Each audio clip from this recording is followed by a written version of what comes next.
Bien. Monsieur Khalifa Gassama Diaby, ancien ministre de la République, notre invité prestige. On continue avec vous, Mohamed Kaba. Alors, monsieur le ministre, parlons à présent de la transition qui s'enlise un tout petit peu. Est-ce qu'on est aujourd'hui en droit de dire que le CNRD a renié d'abord à ses engagements? Et toujours dans ce même temps d'idée, je m'engouffre dans une brèche que vous avez ouverte. Ouais. Est-ce qu'on peut juger aujourd'hui coupable l'élite guinéenne intellectuelle? Alors, je fais l'effort d'éviter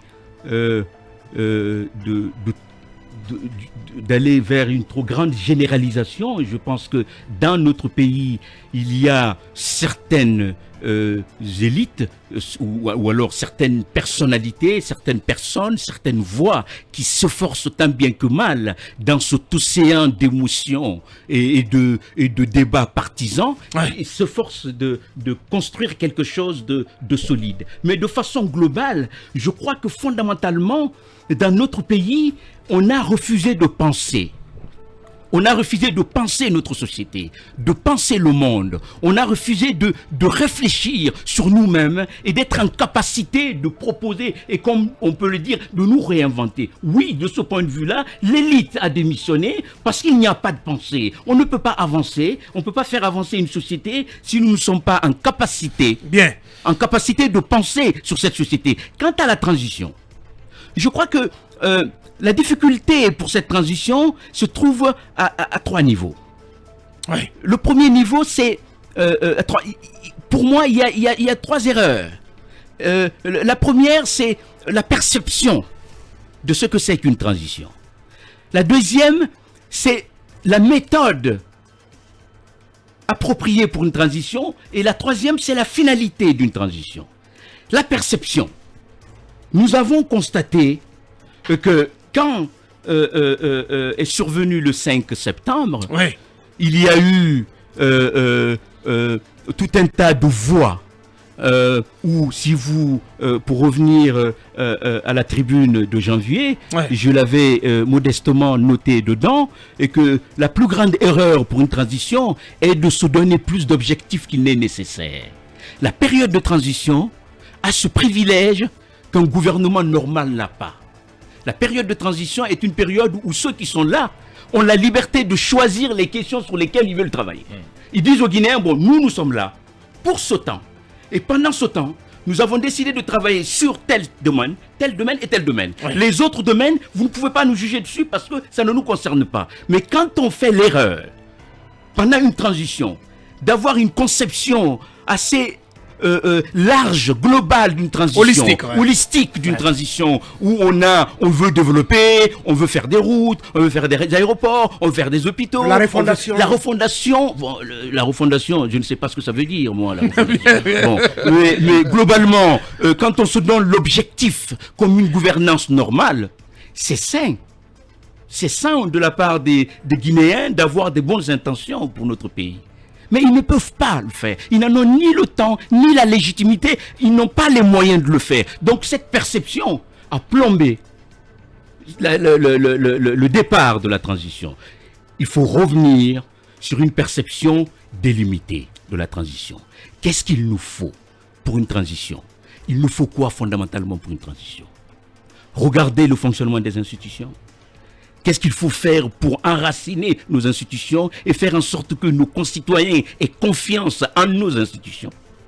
Et comment faire en sorte qu'à travers cette réforme des institutions, nous pourrons garantir l'expression souveraine du peuple? C'est ça, une transition. Évidemment, à côté, il y a la continuité de l'État. Les choses se font normalement. La conduite des affaires courantes. Et puis un certain nombre de choses. Ça, c'est la première chose. La deuxième erreur, c'est la méthode. Une transition, c'est une démarche consensuelle. C'est dans le dialogue. On n'impose pas pendant une transition. Et ça peut paraître désagréable, on dit, bon ben voilà, c'est un anti-CNRD, un pro-tel ou un pro-tel. Bon, peu importe. Le CNRD n'a pas de légitimité démocratique. Le CNRD aura la reconnaissance du peuple et aura l'honneur que le peuple lui donnera quand il aura fini la transition.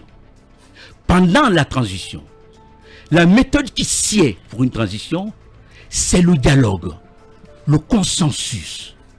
On ne peut pas imposer. Et d'ailleurs, je vais au-delà.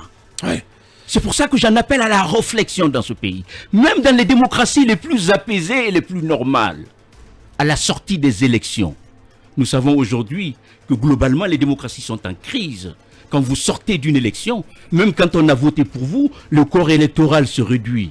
Même les gouvernements élus, aujourd'hui, savent que pour gouverner, il faut un consensus, il faut un dialogue, il faut en appeler aux uns et aux autres. Ouais. Ça, la méthode, elle est importante. Pour la finalité, c'est le troisième point. Cette finalité, qu'est-ce que nous recherchons pour notre pays? En moins que nous ayons renoncé à notre rêve démocratique dans ce pays. Si ce n'est pas le cas, ce que nous recherchons, ce n'est pas un retour en arrière.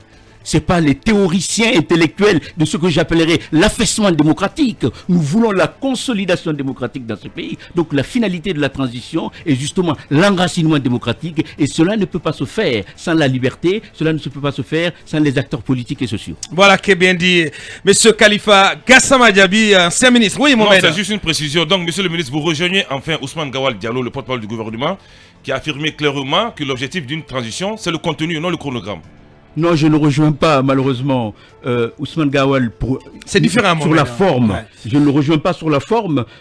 Une partie ne peut pas définir le contenu et l'imposer aux autres. C'est le consensus. Il faut qu'on apprenne dans ce pays que dialoguer, ce n'est pas une faiblesse. Ce n'est pas parce qu'un pouvoir va vers les autres qu'il a peur.